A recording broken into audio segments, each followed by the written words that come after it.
Police డిపార్ట్మెంట్కి ఎలా పనిచేయాలి, ఏం కేసులు పెట్టాలని వీళ్ళు నేర్పుతా కూర్చుంటే ఇక అది అసలు ఎలా ఉంటుందంటే మామూలు కామెడీ కాదు. ఎందుకంటే రఘురామకృష్ణరాజు గారు, చంద్రబాబు నాయుడు గారు, వీళ్ళందరూ వీళ్ళు పెట్టిన వీళ్ళ వీళ్ళ లాజిక్స్కి ఏ రకంగా సఫర్ అయ్యారని ప్రజలు అర్థం చేసుకున్నారు. కాబట్టి వాళ్ళకి అలాంటి యాక్టివిటీస్లో బాగా వైఎస్ఆర్సీపీ పార్టీ మునిగి తేలిపోయిందని జనాలకు అర్థమైపోయింది.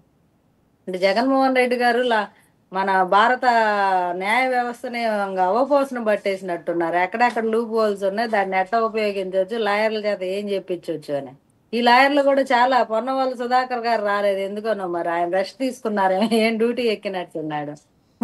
ఆయన ఆయన కార్యకర్తలకి వైఎస్ఆర్సీపీ పార్టీ కార్యకర్తలకి పిలిపించినప్పుడు కార్యకర్తలు ముందు నీకే దిక్కులేదు, నువ్వు నెక్స్ట్ లైన్లో ఎవరున్నారు శివపార్వతి గారు? ఎందుకంటే ప్రధానంగా చూస్తే తెలుగుదేశం పార్టీ కార్యాలయాలు రాష్ట్ర వ్యాప్తంగా ప్లస్ హెడ్ క్వార్టర్స్ మీద, అండ్ అలాగే అప్పుడు మాజీ ముఖ్యమంత్రి గారి నివాసం దగ్గర జోగి రమేష్ చేసిన వ్యవహారం హల్చల్ చేసి నానా గందరగోళం సృష్టించాడు. వీటన్నిటిలో ఉదాసీనంగా ఉన్నారని కూటమి కార్యకర్తలు, ప్రధానంగా తెలుగుదేశం పార్టీ కార్యకర్తలు అన్నారు. సరే, కొంత ఇంప్రూవ్మెంట్ కనిపించింది. వల్లభనేని వంశీని ఆయన తనంతట తనే వాలంటీర్ చేసుకొని దొరికిపోయాడు. ఇక్కడ ప్రభుత్వం గొప్పతనానికన్నా కూడా వల్లభనేని వంశీ గొప్పతనాన్ని నేను ప్రశంసిస్తాను. ఎవరికి అవకాశం ఇలా నేనే దొరికిపోతానన్నట్టు ఆయనే క్రియేట్ చేసుకుని దొరికిపోయాడు, సీన్ క్రియేట్ చేసుకుని. అట్లీస్ట్ మిగిలిన వాళ్ళనైనా ఇప్పుడు నెక్స్ట్ నివాసం దగ్గర గందరగోళం చేశాడు. తెలుగుదేశం పార్టీ హెడ్ క్వార్టర్స్ మీద దుర్మార్గం. నాకు తెలిసి నా మిత్రులే అక్కడ 2-3 తలలు పగిలినాయి. పెద్ద సుత్తి తీసుకొని కొట్టారు. ఇప్పటికీ I have visuals with me. వాళ్ళందరూ కడుపు మండి ఉన్నారు. మరి ఆ విషయంలో దాడి చేసిన దేవినేనైనా సేఫ్ ఉన్నాడు. వాళ్ళందరూ స్కెచ్ చేసి ప్రైమ్ కల్ప్రిట్స్గా ఎస్టాబ్లిష్ అయిన తర్వాత కూడా ఇంకా ఉదాసీనత ఇంత కనిపిస్తోంది. ఇప్పుడు ఏమైనా ప్రోగ్రెస్ ఉండొచ్చు అనుకుంటున్నారా? ఖచ్చితంగా ఉంటదండి. ఎవరు వదిలే ప్రసక్తి అయితే లేదు కదా.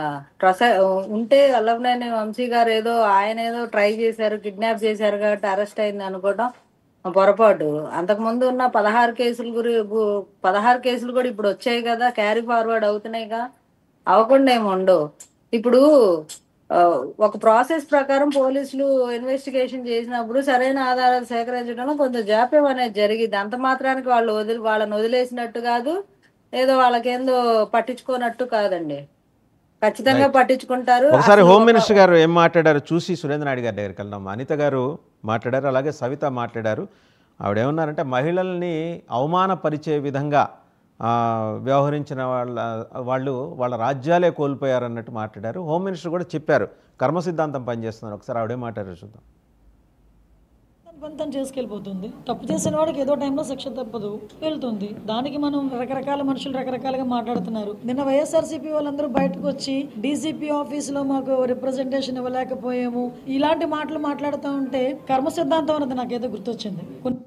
సురేంద్ర నాయుడు గారు కర్మ సిద్ధాంతం అనే మాట వాడారు.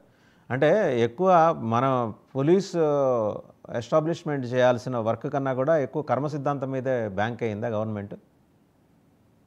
సార్, ముందుగా మీకు ప్యానల్లో ఉన్నటువంటి మిత్రులకు, అదేవిధంగా 99 స్వీచ్ ఇస్తున్నటువంటి ప్రేక్షకులందరికీ కూడా నమస్కారాలు తెలియజేసుకుంటూ, సరే ఈరోజు జగన్మోహన్ రెడ్డి గారు కానీ అదేవిధంగా వైసీపీ నాయకులు కానీ మాట్లాడేది జనాలకి ఎంత విచిత్రంగా అనిపిస్తుందంటే, వాళ్ళే ఇప్పుడు కర్మ సిద్ధాంతము లేకపోతే నిన్న జగన్మోహన్ రెడ్డి గారు ట్వీట్ పెట్టిన పద్ధతి